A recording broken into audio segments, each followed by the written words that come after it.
sekali dapat bertemu saudara semua di Warta Gereja Kristen Kalam Hidup. Selama pandemi COVID-19, ibadah akan dilaksanakan secara online, dan untuk liturgi serta renungan akan dikirimkan melalui grup WhatsApp Gereja Kristen Kalam Hidup. Bagi Bapak Ibu Saudara sekalian yang membutuhkan konseling, Bapak Ibu dapat menghubungi Pendeta Gideon Setiabudi. Bagi saudara sekalian yang ingin memberikan persembahan, perpuluhan, atau pengucapan syukur, Anda dapat mengirimkan melalui rekening Gereja Kristen Kalam Hidup yang tertera di bawah ini. Dan tidak lupa juga nih, kita memiliki gerakan janji iman yang digunakan untuk membantu pelayanan pekerjaan Tuhan. Warga jemaat yang ingin memberikan janji imannya, Anda dapat memberikan melalui rekening gereja yang tertera di bawah ini. Biarlah kita sebagai murid-murid Kristus senantiasa untuk terus mengucap syukur dan selalu menjaga kesehatan karena Tuhan telah melindungi kita dan menjaga kita sampai saat ini. Terima kasih, selamat beribadah, Tuhan Yesus memberkati. Shalom teman-teman, syukur kepada Tuhan oleh karena kasih setianya, kemurahannya, pemeliharaan serta penyertaannya dalam kehidupan kita masih diizinkan pada saat ini untuk melakukan ibadah ini.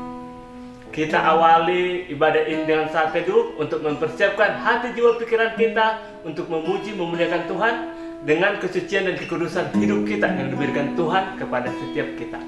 Oke, kita awali dengan saat teduh kita mulai. Terima kasih Tuhan atas setiap kebaikan-Mu, kemurahan-Mu, kasih setia-Mu di dalam setiap kehidupan kami. Kami ada pada saat ini bukanlah karena kuat dan hebat kami, tetapi itu semua adalah karena kebaikan-Mu, penyertaan-Mu, pemeliharaan dalam setiap kehidupan kami.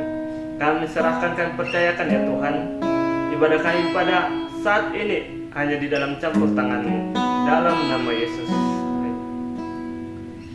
Untuk selanjutnya kita akan menyanyikan lagu pujian kepada Tuhan kita, Ku sembah Kau Allahku. Kau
dalam kerajaan surga.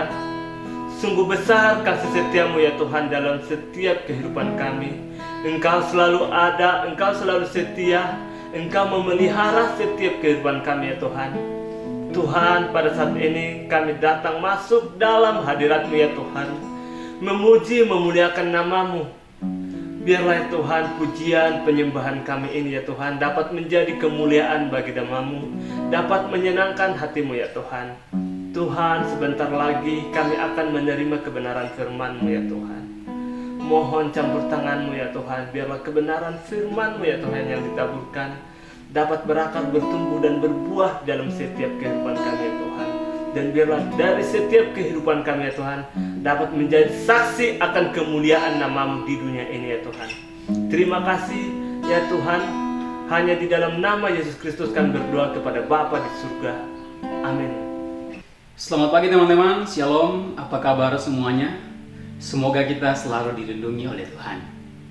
Pada pagi ini, kita diberikan kesempatan oleh Sang Pencipta untuk bersama-sama merenungkan satu kebenaran firman Tuhan.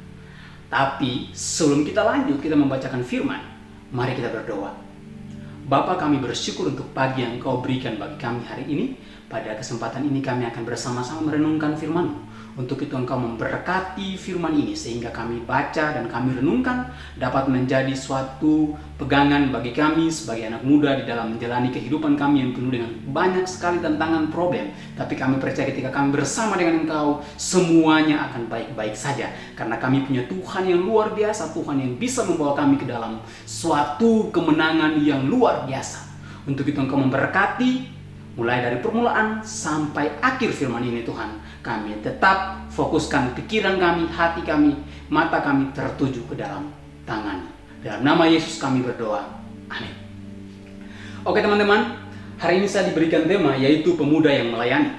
Kebenaran firman yang kita baca pada pagi hari ini terambil dari Matius pasal 20 ayat 20 sampai 28. Namun kita akan membacakan ayat 26 sampai 28 saja.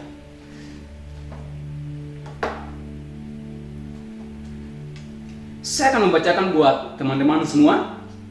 Ayat yang ke-26 berkata, "Tidaklah demikian di antara kamu, barang siapa ingin menjadi besar di antara kamu, hendaklah ia menjadi pelayanmu. Dan barang siapa ingin menjadi terkemuka di antara kamu, hendaklah ia menjadi hambamu." Ayat yang terakhir ke-28, "Sama seperti anak manusia datang bukan untuk dilayani, melainkan untuk melayani dan untuk memberikan nyawanya menjadi tebusan bagi banyak orang." Demikian pembacaan firman Tuhan kita pada pagi hari ini. Teman-teman, sebelum lebih lanjut kita membahas firman ini, saya akan mengajak kita untuk melihat perbedaan antara pekerjaan dan pelayanan. Perbedaannya seperti ini teman-teman. Bila Anda melakukan sesuatu untuk mendapatkan nafkah, itu berarti pekerjaan. Namun, bila Anda melakukannya karena untuk Tuhan, itu berarti pelayanan. Bila Anda pikirkan hanya untuk kesuksesan, itu berarti pekerjaan. Tetapi bila yang Anda pikirkan hanya untuk kesetiaan kepada Tuhan, itu berarti pelayanan. Sampai di sini teman-teman paham ya? Bila Anda berhenti karena tidak dapat berterima kasih, orang lain tidak dapat berterima kasih kepada Anda, itu berarti pekerjaan. Tetapi bila Anda terus bekerja walaupun tidak pernah dikenal oleh siapapun, itu berarti pelayanan. Dan bila Anda terus keluar dari pekerjaan Anda karena Anda dikritik, berarti itu pekerjaan teman-teman. Tetapi bila Anda terus bekerja sekalipun dikritik habis-habisan, dijatuhkan habis-habiskan, itu berarti pelayanan. Perbedaan-perbedaan ini mungkin teman-teman bisa paham. Nah, kita lanjut teman-teman. Satu gereja biasa saja jika dipenuhi oleh orang-orang yang bekerja. Namun, gereja yang luar biasa akan dipenuhi oleh orang-orang yang melayani. Teman-teman, di usia gereja kita yang telah mencapai mungkin 44 tahun sekarang ini, Gereja Kristen Kalam Hidup, gereja seperti apakah yang kita harapkan kita sebagai penerus gereja atau anak-anak muda di tempat ini? Gereja seperti apa yang kita inginkan kelak? Gereja yang luar biasa yang dipenuhi oleh orang-orang yang melayanikah? Atau sebaliknya, gereja yang dipenuhi oleh orang-orang yang bekerja? Teman-teman, dari Matius pasal 20 ayat 20 sampai 28 ada 3 hal yang perlu kita ketahui sebelum kita melayani. Hal yang pertama, teman-teman, yang perlu kita ketahui adalah panggilan melayani adalah panggilan yang istimewa dan panggilan yang mulia. Teman-teman bisa melihat dalam ayat 26. Kenapa saya katakan bahwa panggilan melayani adalah panggilan yang istimewa dan panggilan yang mulia? Karena perlu kita sadari bahwa kita adalah orang berdosa. Betul ya? Dari pas Adam dan Hawa jatuh ke dalam dosa, melanggar cita Allah dengan makan buah terlarang yang ada di tengah-tengah taman, kita semua tuh berdosa. Jadi naturnya semua berdosa. Sampai di sini teman-teman mungkin paham ya? Nah, sementara Tuhan yang mempunyai ladang, yang mempunyai pelayanan adalah kudus. Bayangkan, Alkitab seringkali katakan bahwa dosa dengan suci atau kekudusan tidak bisa menyatu. Kenapa tidak bisa menyatu? Iya kan? Karena Tuhan adalah kudus. Jadi Tuhan tidak bisa menyatu dengan kita. Nah, berarti itu adalah panggilan yang istimewa bagi kita. Karena kita orang berdosa. Tetapi Tuhan memanggil kita orang berdosa untuk melayani Dia yang kudus. Itulah yang istimewa dan itulah yang mulia. Kalau kita bisa dipanggil untuk melayani, itu adalah anugerah Tuhan, teman-teman. Jangan sekali-kali sombong. Karena setiap orang yang dipanggil untuk melayani dalam hal apapun, dikasih jabatan apapun hari ini, baik di sekolah, jadi ketua kelas, baik di kampus, jadi ketua senat, baik di pekerjaan, di bagian apapun, manajemen apapun, teman-teman dipercayakan. Jangan sekali-kali sombong, teman-teman. Sekali lagi, karena itu adalah anugerah Tuhan bagi teman-teman dan saya, yang Tuhan titipkan bagi kita. Karena sepenuhnya itu bukan hasil usaha kita, tapi karena Dia. Dan panggilan melayani adalah panggilan melayani Kristus. Nah, panggilan yang melayani Kristus adalah panggilan yang mulia. Kita melayani Raja yang mulia. Dan panggilan melayani Kristus ini, teman-teman, jangan dipikirkan bahwa teman-teman hanya bisa melayani Kristus itu di gereja saja. Jadi singer, jadi usher, jadi liturgos, jadi korektan, jadi apapun, teman-teman. Teman-teman, panggilan melayani tidak terbatas hanya di gereja. Teman-teman bisa melayani Tuhan di mana saja. Baik di pekerjaan teman-teman, di sekolah teman-teman, di kampus teman-teman, dan dimanapun teman-teman bisa melayani Tuhan.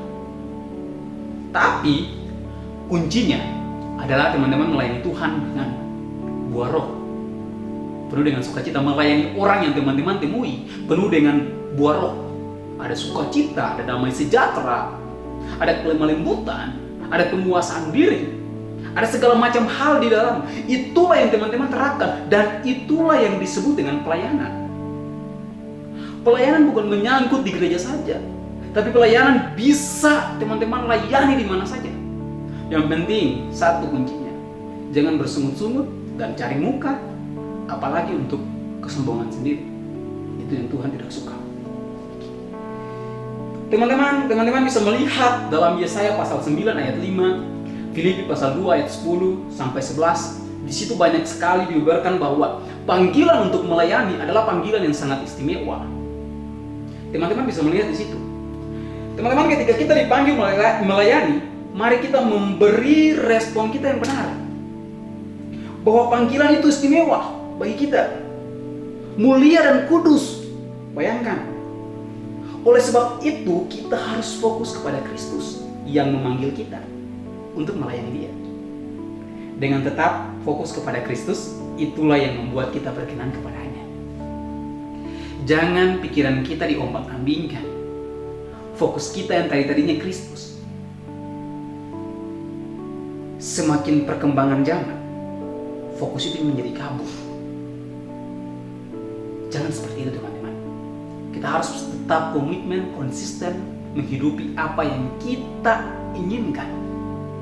Kalau teman-teman hari ini memberikan diri untuk Kristus, teman-teman, saya bisa katakan teman-teman tidak bisa mengubah masa lalu teman-teman, dan begitu pun juga saya.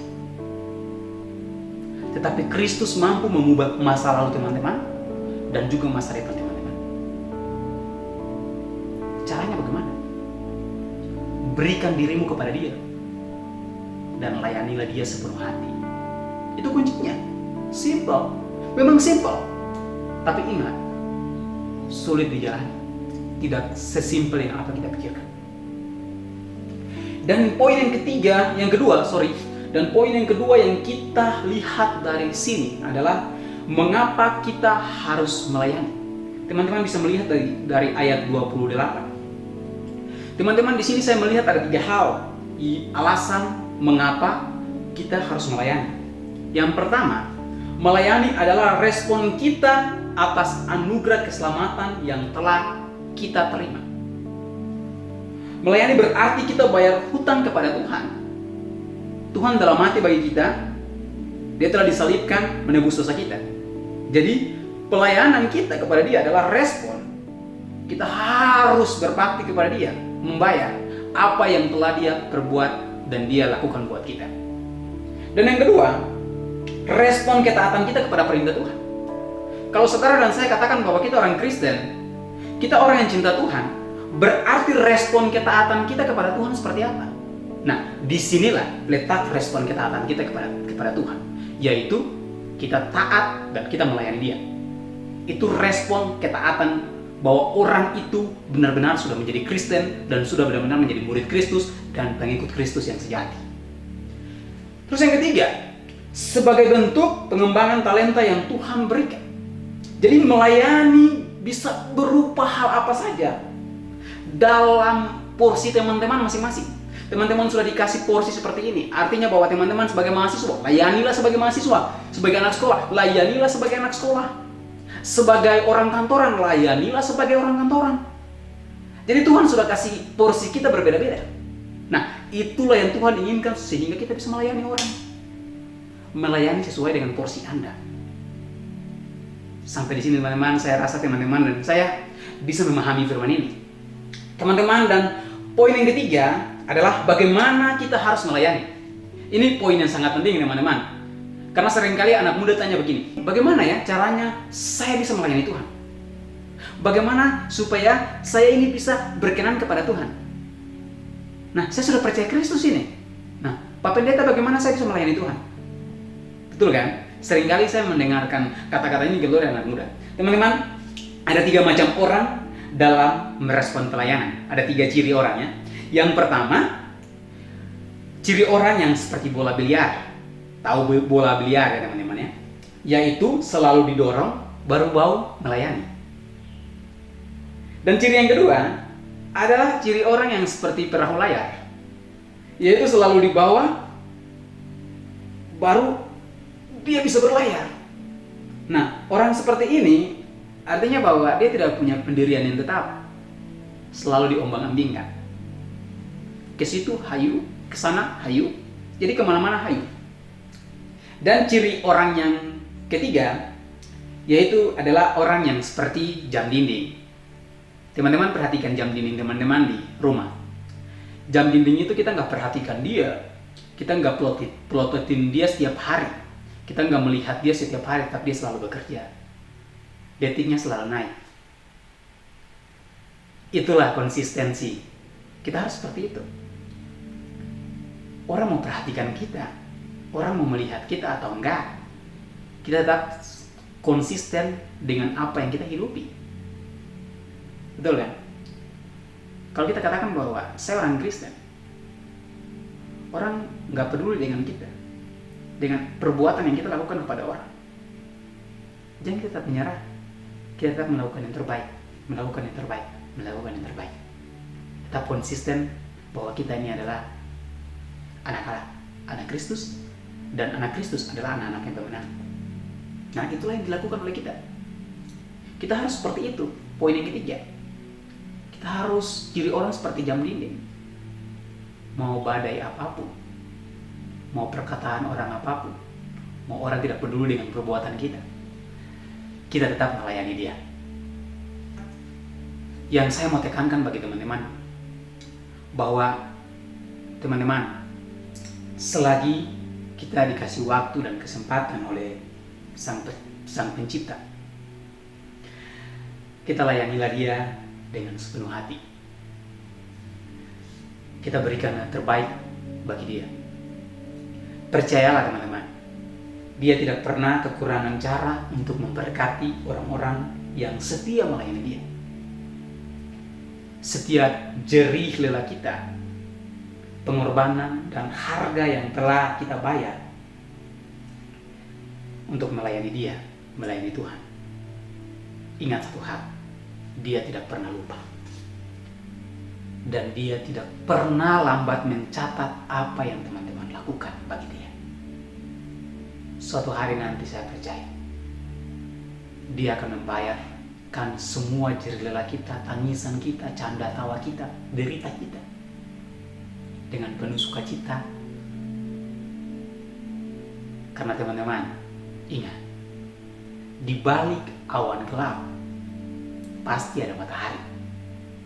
Demikian, di balik hidupmu yang berat pasti ada jalan keluar, dan ada kasih Tuhan yang akan merangkul hidupmu. Jadi tetap semangat dalam pelayananmu, semangat dalam apa yang kamu geluti saat ini, semangat jika hari ini kamu disakiti sama teman-teman terdekatmu, semangat jika hari ini kamu diabaikan oleh teman kamu, oleh keluarga kamu, oleh orang-orang yang kamu cintai. Tetap semangat, tetap mencerminkan bahwa kamu adalah anak Kristus. Tetap kasih yang terbaik, sekalipun mereka kasih yang jahat buat kamu. Kamu tetap memberikan yang terbaik, karena itu panggilan kamu sebagai anak muda untuk melayani. Karena itu tujuan hidupmu sebagai anak muda, untuk hidup mempermuliakan Kristus. Teman-teman, ingat, pelayanan itu bukanlah beban. Ingat, melainkan suatu kehormatan yang tak ternilai harganya. Jadi jangan jadikan pelayananmu itu beban. Jangan jadikan sekolahmu itu beban. Jangan jadikan pekerjaanmu itu beban. Karena itu adalah suatu kehormatan buat kamu untuk melayani Tuhan dimanapun kamu tempatkan. Teman-teman, akhir kata saya mau ucapkan, dan saya cuma mau bilang buat teman-teman,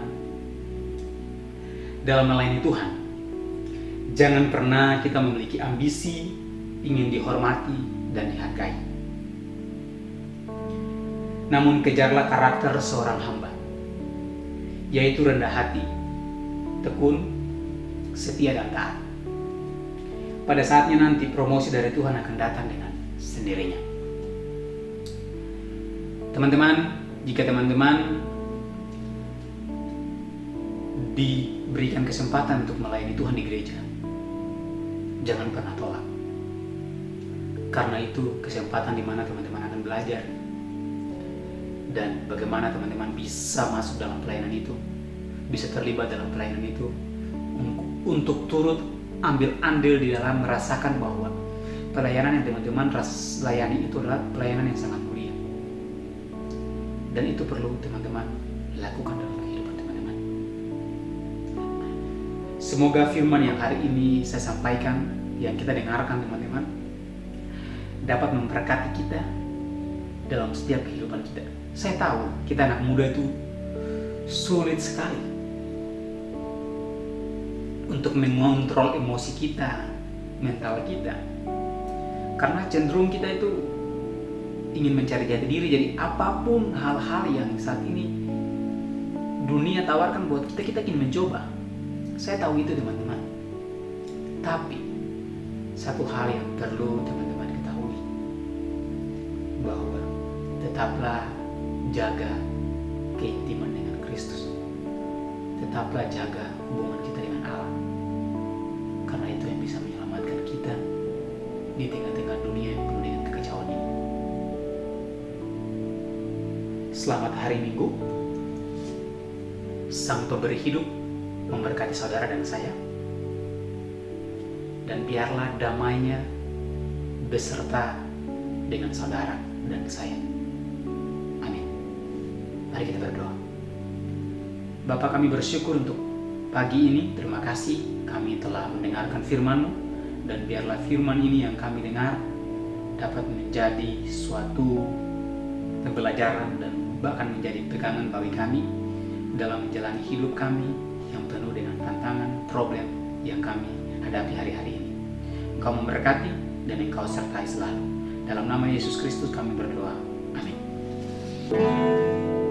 Ku mau cinta Yesus selamanya. Ku mau cinta Yesus selamanya. Meskipun badai silih berganti dalam hidupku, ku tetap cinta Yesus selamanya. Ku mau cinta Yesus selamanya. Ku mau cinta Yesus selamanya. Meskipun badai silih berganti dalam hidupku, ku tetap cinta Yesus selamanya. Ya Aba, Bapa, ini aku anakmu, layakkanlah seluruh hidupku. Ya Aba, Bapa, ini aku anakmu, pakailah sesuai dengan rencanamu. Pakailah sesuai dengan rencanamu. Pakailah sesuai dengan rencanamu.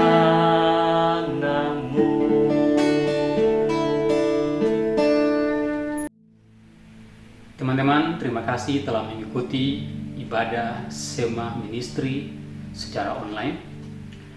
Teman-teman, seperti pujian kami tadi bahwa kami mau mencintai Yesus selamanya. Betul ya?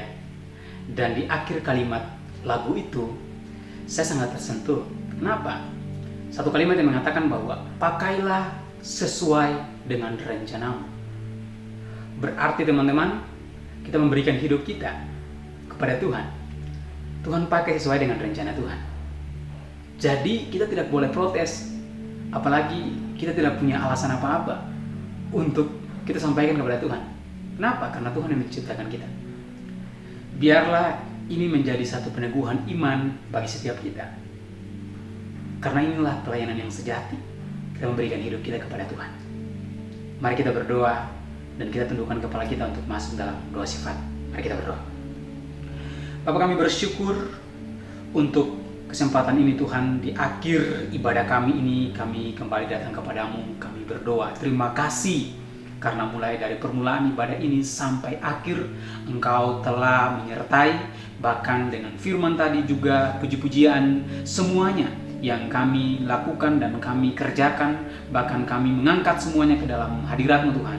Biarlah itu semua berkenan kepada Engkau dan menjadi satu pelayanan yang luar biasa bagi kehidupan kami, dan juga tulus dari hati kami mau menyenangkan hati Engkau Bapa.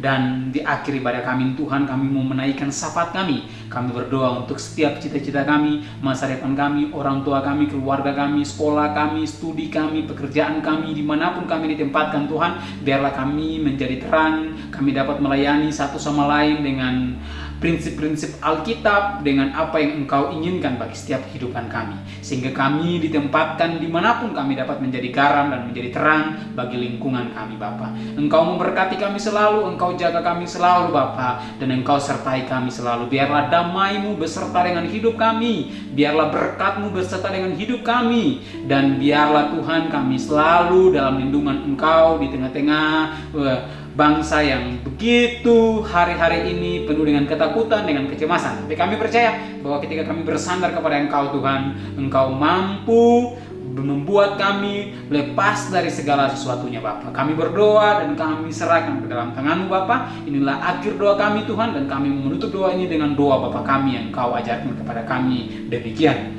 Bapa kami yang di surga, dikuduskan nama-Mu, datanglah kerajaan-Mu, jadilah kehendak-Mu di bumi seperti di surga. Berikanlah kami pada hari ini makanan kami yang secukupnya, dan ampunilah kami akan kesalahan kami, seperti kami juga mengampuni orang yang bersalah pada kami. Dan jangan bawa kami ke dalam pencobaan, tapi lepaskanlah kami daripada yang jahat.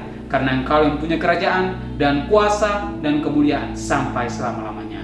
Amin. Selamat hari Minggu. Tuhan Yesus memberkati.